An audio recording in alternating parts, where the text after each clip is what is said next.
We are back with our Clemson's Finest segment with C.J. Spiller, future Clemson Ring of Honor, Hall of Fame, was just nominated on the ballot for the College Football Hall of Fame. Lots of honors coming this guy's way. CJ, thanks for joining us again this morning. This segment I want to go in, actually heard you tell this story recently, and want to go back through the story of you letting somebody else wear that number 28. Yeah. Number was retired for a reason. First off, Tavian comes to Clemson, Tavian Feaster, and tells Dabo he wants to wear number 28. Tell me how that conversation started with you and Tavian and Dabo. Well, I want to say I was either up here in South Carolina or I was down in Florida, and I get a text message from Coach Winnie, and I open up the message, and this is my first encounter with Tavian, knowing who he was, and he sends me a picture of Tavian standing next to the poster that he has in his office, and the first thing I thought, okay, that's weird. I'm pretty sure he probably want to wear the number. Right. But then Coach goes and say, this the next, this our big guy that's, coming to Clemson. And he happens to wear number 28. I said, okay. I say, well, tell him he can have 27 and a half. That, he can wear that number. And then, about, a couple weeks later or a couple months later, Coach, I'm up here and, every year that I was in the league, I used to always, right before I go to training camp, I used to always just go and sit with him at his lake house, and he'll give me a book to read for training camp, and he'll like, I'm glad that you came this time because Tavian, he want to reach out to you about having the possibility of winning your number. I said that's fine, just have him just give him my number, just have him text me, and so he sends me a text, and it starts off. I hate when people start off like Mr. Spiller.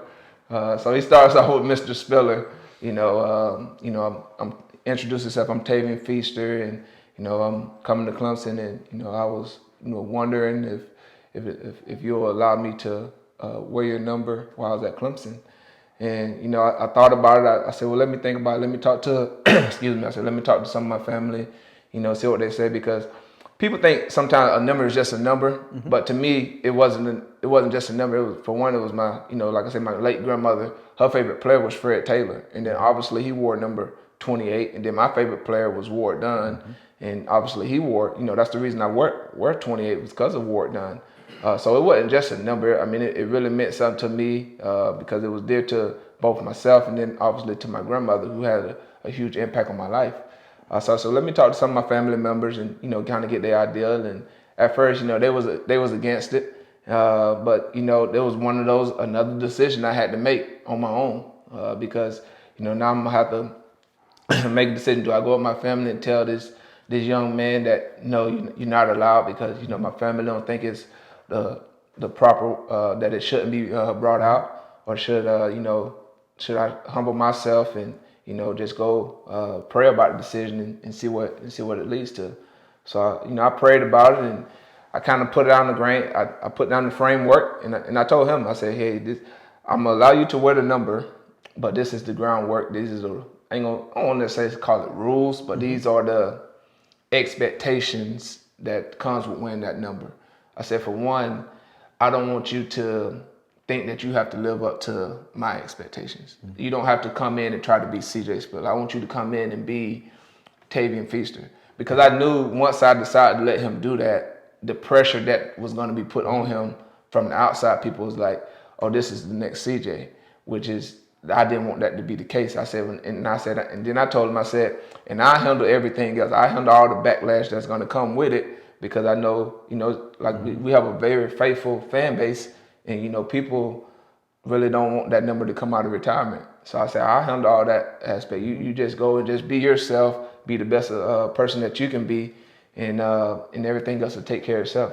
So we met, and we went over everything, from both on the field to in the classroom, how to carry yourself as a citizen, how to be a great teammate. Like it was a lot that went into it. It wasn't just, oh yeah, that's fine, you can wear it. It was no, this is the guidelines to having the privilege of putting on that number. And to me, he represented well. I never got one report where he was out doing something that he wasn't supposed to do. Nobody's perfect. I didn't tell him that he needed to be perfect, but nobody never came and said, hey, he's not doing what he's supposed to do. And I used to always call back and check on him from the coach. You wanted to get to know him. You gave him that. Yeah, I wanted to get to know him, and I didn't know nothing about Spartanburg area, so I kind of a couple of my buddies kind of went and scoped out the landscape of the area and kind of came back and kind of gave me a little background feel. Now, those player buddies? Yeah, it was like some player buddies, and they kind of gave me a little background of what it's like. So I said, oh, that sounds like a similar situation to a Union County, where it's a small town kid that has a lot of expectations, a lot of stuff put on his plate, and he has to try to live up to it. So I said that kind of probably mirror up to what I kind of went through, and and it just went from there. And like I said, once I told him that he can do it, he was very excited. And like I said, he represented, and I guess Coach did the same thing that he did with Steve Fuller when Deshaun Ward, where he put the patch. And really, that wasn't even part of the agreement. I mean, that was just something that Coach Winnie wanted to do. That I didn't go to the coach or anybody and say, hey, I want the patch to be on there. He was like, if you let him do it, I'm gonna do the same thing that we done for Deshaun. I'm gonna put your patch on there. I was like, well, that's fine with me. It doesn't matter because to me, everybody knows when you see 28, they will pretty much know that was the number that I wore. But it was a small gesture and a small kindness from his heart to even put the patch on there.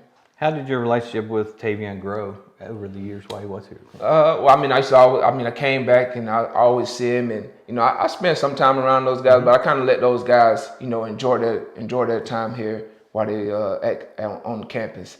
But I always check up on him, see how he doing, see how his body feeling, see where his head was at from everything, and he was very respectful. It wasn't ever a moment where he kind of got too big where I ain't got to talk to you. He was always asking questions, and I had the privilege of sitting down with him, sitting in their meeting rooms last year during fall camp, and kind of getting to know how he studied, how he looking at film. So it grew and grew, and hopefully it'll continue to grow. Did you give me football advice? I always gave him some advice from a football standpoint. What I saw from him as a runner. The things that I think that he can work on. I think as a running back, I told him I tell all of them is that, you need to be able to get on the jug machine and catch footballs. It was something that I learned from Ward Dunn. When I was a kid in high school, my high school coach used to always take me down to the Tampa Bay Buccaneers. I used to always see him over on the jug machine. And, one day I just happened to, ask, we was in the group and I had to ask, why do you do it? He was like, I always just want to make sure that, I can catch the ball because of how the NFL used the running back. So once I learned that, I wanted to kind of get that back to those guys. Like I always just it won't take 15 minutes to go and catch 30 balls. So I always told them that, you want to be able to catch out the backfield because the more you can do, the better. Now, obviously, Tavian made a decision to transfer. Did he reach out to you and talk to you at all about that decision? No, he did not reach out and talk to me about the decision. Funny, I was coaching at a track meet over in Seneca, and one of my reps, I had my phones in my pocket, and I always have them on silent during that time. So we had like a little break. I think they were getting ready to run the mile, so I'm like, I can check my phones now. So I checked my phone, and one of my reps sent me a text saying that, hey, you see that Tavian entered the transfer portal? I was like, no, I haven't seen him. I'm at a meet, so I haven't been following up. So I was like, I'll reach out to him later tonight or tomorrow and kind of just see where he was. And honestly, I just reached out and just told him, hey, I'm in your corner always. I want you to make the best decision for you. Our relationship has nothing to do with if you stay here or if you go. That's not what I believe in. I think, when I gave you the blessings to wear my number, that's a friendship that's forever. So I told him, you make the best decision for you. And I hope that, you are the one that's making the decision and not getting influenced by anybody else. And, he was very, like I said, again, he was very respectful. He said, thank you so much. That means a lot for you to reach out. And he was like, I'm going to make the best decision for me. So that's the last time I talked to him. So everything else I kind of just been reading. But I'll get here probably in the next few days here, reach out to him again and kind of see, kind of where he at. I know he's on pace to graduate, and I kind of know the same tutor because we kind of got the same person. Well, he had the same person that I had while I was at Clemson, so I kind of know the background with him. So hopefully he get this graduation going and he can go off and join the program and help them win. A lot of the Clemson fans out there like, oh my God, he could never go to South Carolina after wearing your number and all that. Well, I mean, what's your reaction to all that, that talk? I mean, for one, the number's back in the closet. I don't think it's ever coming back out again. That's number one. Unless my son or I got a little nephew. He wears 28 now. Unless he comes to Clemson, that'd be the only. Are we breaking some news here? No, I'm saying, he's gonna be. He's like in first grade, so it'll be a while. But he's gonna have that Tiger blood in his bloodline. But I haven't really thought about it. I mean, at the end of the day, Tavian has to do what's best for him. If he decides that going to South Carolina is best for him, then the only thing I can do is wish him nothing but success. Obviously, until he play us.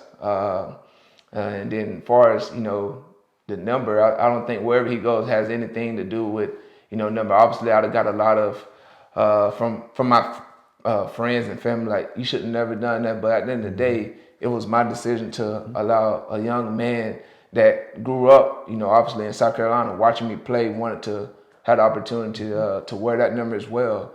So it was my decision. And at the end of the day, I don't regret it at all. I don't regret allowing him to wear my number. All right, we want to thank CJ for this segment. Got more headed your way with our special Clemson's Finest series with CJ Spiller.